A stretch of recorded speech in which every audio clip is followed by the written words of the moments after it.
안녕하세요. 세상을 보는 창, 세상을 여는 창, 세상을 바꾸는 창, 김창현의 창 시작하겠습니다. 우리가 생활하면서 미처 생각지 못한 일들을 조목조목 문제를 짚어주는 천만의 말씀 시간인데요. 종합법률사무소 이정미국 변호사 전수진님 나오 계십니다. 어서 오십시오. 네, 안녕하세요. 여러분의 천만의 말씀을 통해 여러분의 궁금증을 풀어드릴 전수진입니다. 거대한 권력엔 천만에요. 침묵엔 천만 명의 마음을 담아 응답합니다. 여러분의 천만의 말씀 지금 시작해 보도록 하겠습니다. 네. 오늘 들고 나온 천만의 말씀은 무엇인가요? 네, 오늘 주제는 바로 갑질입니다. 갑질. 네, 갑질에 대해서 좀 들어보셨을까요? 이번에 그 강선우 의원님 그 장관 임명 둘러싸고 아주 갑질 이야기 많이 나왔죠. 아, 네, 맞습니다. 강선우 의원의 장관 임명을 둘러싼 논란으로 갑질 이슈가 다시 주목받고 있는데요. 최근에는 또 국민의힘이 강 의원에 대한 징계 요구안을 국회 윤리특위에 제출하면서 정치권 전반으로 이 문제가 퍼지고 있습니다. 예전에는 갑질이 개인 간 갈등쯤으로 여겨졌었죠. 이제는 조금 다릅니다. 2019년에 시행된 직장 내 괴롭힘 금지법 이후에 갑질은 법의 판단 대상이자 사회적 문제로 자리 잡았습니다. 표면적으로는 더 나은 일터로 나아가는 진전처럼 보이는데요. 하지만 모든 제도에는 그늘이 있기 마련입니다. 오늘은 이 제도의 빛과 그림자, 그 이면의 현실을 함께 들여다보도록 하겠습니다. 빛과 그림자라. 그러면 그 이야기 한번 좀 들어볼까요? 네, 이 제도가 새로운 갈등을 유발하고 있다라는 지적이 있습니다. 예. 업무와 관련해서 정당한 지시도 못하겠냐라고 말하는 관리자, 그리고 신고해도 조직이 바뀌지 않는다라고 말하는 직원, 그 사이에서 결국 업무는 멈추고 신뢰는 사라진다라는 이야기도 들려옵니다. 괴롭힘으로 고통받던 많은 노동자들이 법의 도움을 받을 수 있게 되었는데, 동시에 이 제도가 오남용되면서 조직 내 혼란을 초래하고 있다라는 이야기들이 들리고 있는 것입니다. 그래서 오늘은 제도의 보호와 남용 그 사이에서 그 균형을 어떻게 잡을 수 있는지에 대하여서 말해보도록 하겠습니다. 먼저 이제 이 법이 왜 만들어졌는지에 대해서 짚어봐야 될 것 같아요. 2019년도에 도입된 직장 내 괴롭힘 금지법 이렇게 좀 대충 이제 언급이 되는 것 같던데 그 어떤 배경이 있었던 거죠? 네, 당시에 사회적으로 좀 큰 충격을 준 사건들이 있었죠. 2017년에 대형병원 간호사들의 선정적인 장기자랑 기억납니다. 예, 기억하실까요? 기억납니다. 네, 예, 네. 2018년에는 간호사 태움 사건도 있었고 또 IT 업체 회장이 직원을 폭행한 사건도 있었습니다. 이전까지만 해도 그런 일들은 어떤 조직에서든지 다 있을 수 있다. 아니면 조직 문화의 문제다라고만 여겨졌었는데 이렇게 반복되는 비극에 사회적 인식이 바뀌었습니다. 이건 구조의 문제가 아니라 국가가 개입해야 되는 사안이다라는 공감대가 형성이 된 것입니다. 기억이 생생히 납니다. 그 간호사들에게 체육대 그 장기자랑 한답시고 아주 선정적인 옷 입히고 춤을 강요했던 사건이죠. 또 그런가 양진호라고 하는 그 IT 업체 사장은 침을 뱉어서 막 직원들한테 삼키게 하고 혀로 구두할게 하고 했던 기억이 생생한데 그래서 그 당시에 이 법이 만들어질 때 양진호 방지법이라고 했던 기억이 나요. 그런 게 나고. 맞습니다. 그런데 실제로 이 법의 가장 큰 의미는 저는 이렇게 봤었어요. 당시에. 그러니까 국내 최초로 직장 내에 있는 그 인간 관계를 노동법의 영역으로 끌어들였다는 점에서 큰 진전이 있다. 이렇게 보여지는 거죠. 그러니까 업무상의 적정 범위를 넘는 언행. 그걸 이제 금지시켰으니까요. 네, 맞습니다. 피해자 입장에서는 법의 언어로 말할 수 있는 어떤 우산이 생긴 것인데요. 예. 그 자체로는 굉장히 진일보한 제도라고 할 수 있습니다. 그렇죠. 직장 내 괴롭힘 금지법. 구체적으로 어떤 내용을 담고 있습니까? 많은 분들이 이름은 들어봤는데요. 사실 이게 어떤 절차로 저만 해도 참 어떻게 진행되는지 잘 모를 것 같아요. 정확하게 말씀을 드리면 직장 내 금지법이라는 법안이 있는 것은 아닙니다. 직장 내 괴롭힘 금지법 네, 이런 법이 있는 건 법이 아니다는 있는 것은 거죠. 아니고 기존의 근로기준법, 근로기준법. 네, 거기에 조항이 하나가 더 들어간 것입니다. 바로 76조의 2가 직장 내 그 괴롭힘을 금지하는 내용을 담고 있습니다. 근로기준법 내에 한 조항이네요. 그러니까. 네, 맞습니다. 이 조문을 직장 내 괴롭힘 금지법이라고 지칭하기도 하는데 직장 내 괴롭힘이 발생했을 때 누구든지 사용자에게 신고할 수 있다라는 권리를 보장하고 있고요. 또 사용자는 이를 인지한 즉시 당사자 등을 대상으로 객관적인 조사를 할 수 있다. 라고 명시를 하고 있습니다. 그러니까 신고만이 아니라 사용자의 적극적인 조치 의무도 포함하고 있는 거네요. 그러니까. 네, 맞습니다. 또한 뭐 조사 기간 동안에 피해를 주장하는 근로자에 대해서는 근무 장소를 뭐 변경하거나 아니면 유급 휴가 명령 등의 보호 조치를 해야 하고 그 조치는 피해자의 의사에 반해서는 안 된다는 점도 강조하고 있습니다. 그럼 괴롭힘 사실이 확인됐을 경우 가해자에 대한 조치도 따르겠네요. 네, 법에 따르면 사용자는 지체 없이 징계나 근무 장소 변경 등의 조치를 해야 하고 그 전에 반드시 피해자의 의견도 청취해야 합니다. 그리고 신고자나 피해자에게 불리한 처우를 해서는 안 된다는 조항도 명시되어 있습니다. 그리고 2021년에 법이 개정되면서 아주 중요한 조항이 들어갔는데요. 뭐 조사 과정에서 알게 된 비밀은 누설해서는 안 된다는 조항이에요. 비밀 누설은 안 된다. 네, 예. 그래서 뭐 조사에 참여한 사람, 그리고 네. 내용을 보고받은 사람, 그리고 피해자의 의사의 비밀을 누설해서는 안 된다는 그런 내용들을 모두 다 담고 있습니다. 뭐 예외적으로 사용자한테 보고를 한다거나 관계기관에게 이 사실을 알리는 경우에는 뭐 허용이 되고 있는 합니다. 이 법이 도입되고 난 후 직장 내 갑질이나 그 유무형의 폭력 같은 것들이 상당히 줄어들고 주의를 기울이게 되었다라고는 볼 수 있겠는데요. 근데 최근 고용노동부 자료를 보니까 2024년 한 해에만 직장 내 괴롭힘 진정 건수가 1만 2천 건을 넘었다고 하죠. 네, 지금 보여드리는 뭐 통계 자료가 음. 바로 고용노동부의 통계 자료입니다. 점차 접수 건수가 늘어나는 것을 보실 수가 있습니다. 2019년에 이제 시행이 되고 나서부터 그래서 고용노동부 통계에 따르면 그중 실제로 괴롭힘으로 인정된 거는 지난해에 1,458건입니다. 그러니까 전체 접수 건수의 11.9%에 불과하다는 것입니다. 접수 건수의 3분의 1은 스스로 취하했고 약 절반 가까이는 법 위반 사항이 발견되지가 않았습니다.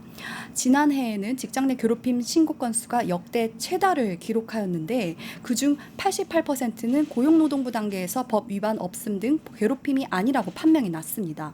또 형사처벌 전 단계인 기소회까지 이어진 건은 117건으로 전체 검찰 송치 건수 중에서 절반밖에 되지 않았습니다. 그렇습니까? 그러니까 신고 건수가 아무리 많지만 실제 인정률은 12%에 불과하다는 것인데 네. 이건 무슨 뜻이죠? 그러니까 피해자들이 아무리 그러니까 괴롭힘이라 신고해도 그것이 직장 내 괴롭힘으로 인정받기가 힘들다는 뜻인가요? 아니면 제도가 잘 작동돼서 직장 내 괴롭힘이 거의 그러니까 많이 80% 이상이 네. 사라졌다는 뜻인가요? 이거 어떻게 이해를 해야 됩니까? 이거? 법이 제정된 이후에 직장 내 문화를 좀 살펴보시면 기업들 스스로 뭐 내부 규율을 좀 강화하고 또 관리자들이 어떤 말 한마디도 좀 신중하게 하는 그런 문화들은 좀 느껴지고 있는 것 같습니다. 그래서 조직 문화니까 참아야 했던 예전의 분위기에서 벗어나서 이제는 뭔가 사소한 말과 행동이라도 이건 부적절할 수 있다라고 하면은 조금 더 좀 신중해지는 그런 문화들은 좀 우리가 좀 느끼고 있을 것입니다. 이건 과거에는 좀 상상도 못했던 것인데 제가 앞서 말씀드렸던 이 법안이 이제 시행이 됐던 배경이 2017년에 대형 병원 간호사들의 요새 같으면 선정적인 이제 그 상상도 절대 못하겠네요. 못하죠.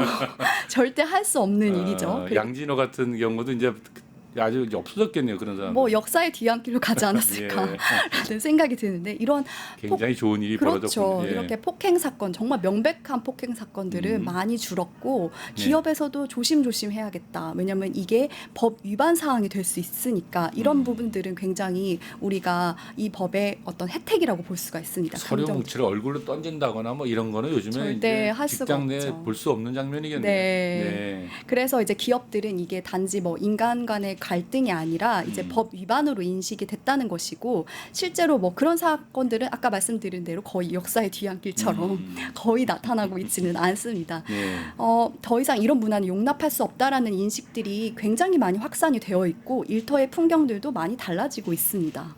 그런데 이렇게 근데 인정률이 낮은 이유는 아직도 잘 설명이 안 되는데 그런데 네, 조금 더 설명을 예. 해드리겠습니다. 뭐 법이 제정된 이후에 뭐 기업 내부에서도 스스로 조심하고 있다라는 거 이거 다시 한번 강조드리면 이거 너무 좋은 긍정적인 변화라고 할 수 있습니다. 예.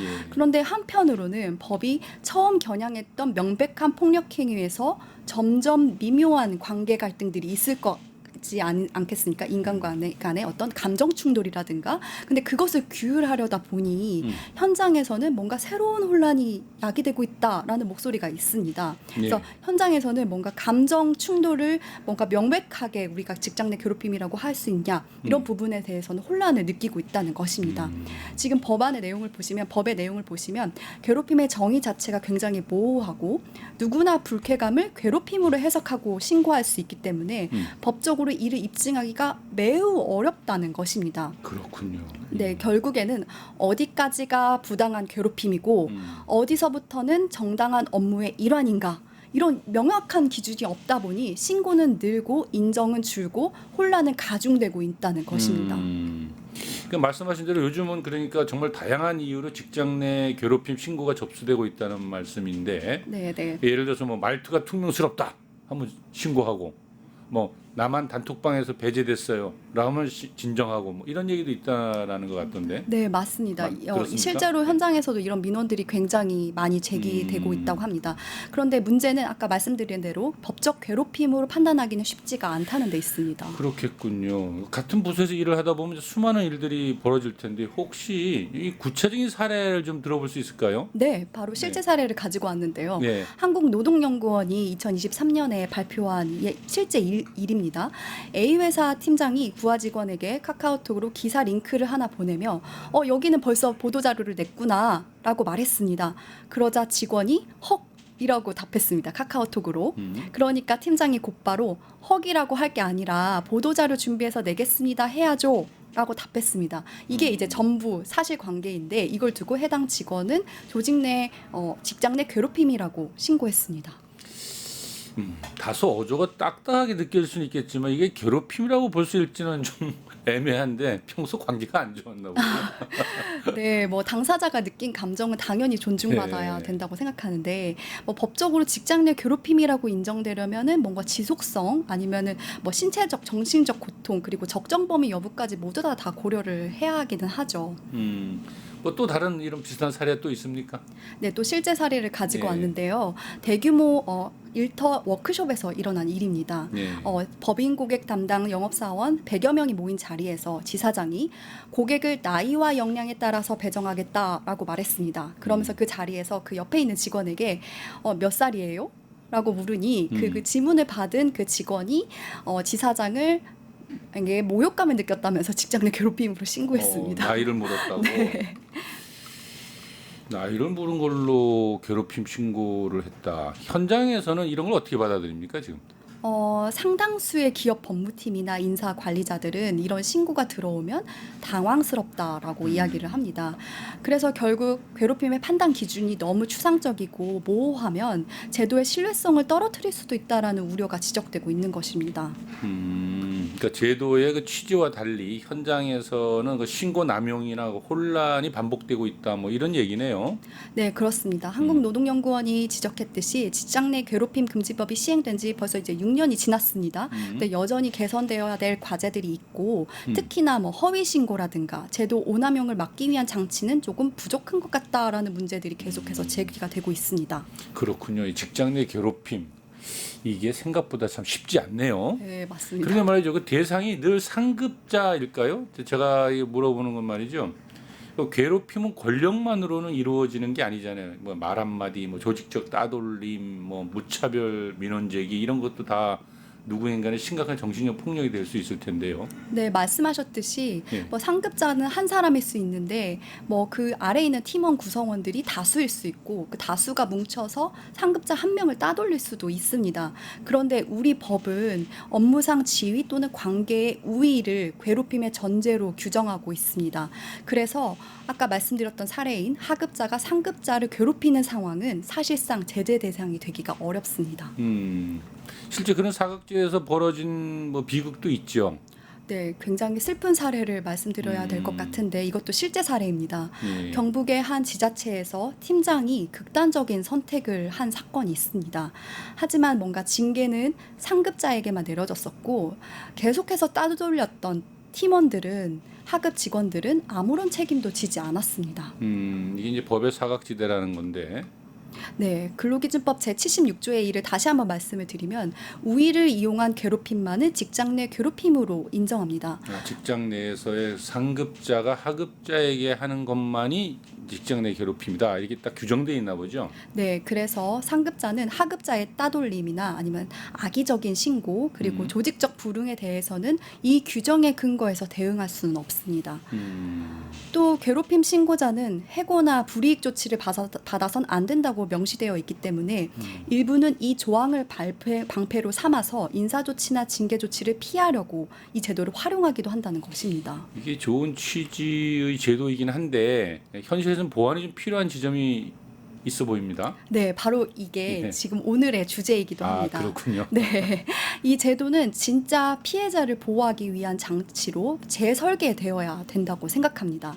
본래 직장 내 괴롭힘은 형사 범죄가 아니라 조직 내부 질서의 문제이죠. 근데 실제 운영은 가해자 색출과 처벌에 집중되는 구조로 이어지면서 가해자와 그리고 피해자 모두를 다 만족시키지 못하고 그 모두를 다 회복시키지 못하고 회사를 떠나게 하는 것으로서 제도가 이루어지고 있다는 것입니다. 신고 이거 복귀도 이렇게 만만치 않죠.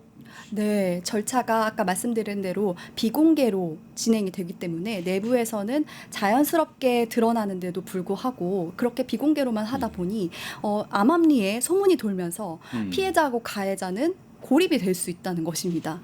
특히나 이제 피해자는 보호받지 못하고 가해자로 지목된 사람은 입장을 밝힐 기회조차 없습니다. 억울하다고 가해자가 말하면 2차 가해가 되기 때문입니다. 절차가 좀 무겁게 느껴지는 이유 중 하나겠네요, 이게. 네. 예, 가해자로 지목된 사람은 뭐 조사 시작 전부터 낙인이 찍히고 조사 종결 후에는 전보나 감봉 그리고 인사 배제 등 뭐 실질적인 불이익이 따르기 때문에 그 자체가 커다란 위협이 됩니다. 아까 말씀드렸던 실제 사례인 지자체 팀장이 극단적인 선택을 한 경우도 이런 구조에서 비롯된 것일 수 있습니다. 억울하다는 말조차 할 수 없는 분위기 속에서 결국 한 중간관리 노동자가 극단적인 선택을 하게 된 것이죠. 그러니까 한 사람의 노동자의 삶이 무너진 거라고 할 수가 있는데 이 사례를 통해서 우리는 중요한 질문을 던질 수도 있을 것 같습니다. 모든 노동자를 보호하자는 취지로 만들어진 제도인데 다른 노동자를 또 다른 방식으로 사지로 몰아넣는 것은 아닌지 그래서 그 균형의 지점이 무엇인지 다시 고민해야 될 것이라고 생각합니다. 이 제도 본래 목적이 모두의 회복과 그리고 모두의 복귀였을 텐데 이제 구체적인 개선 방향이 필요할 것 같아요.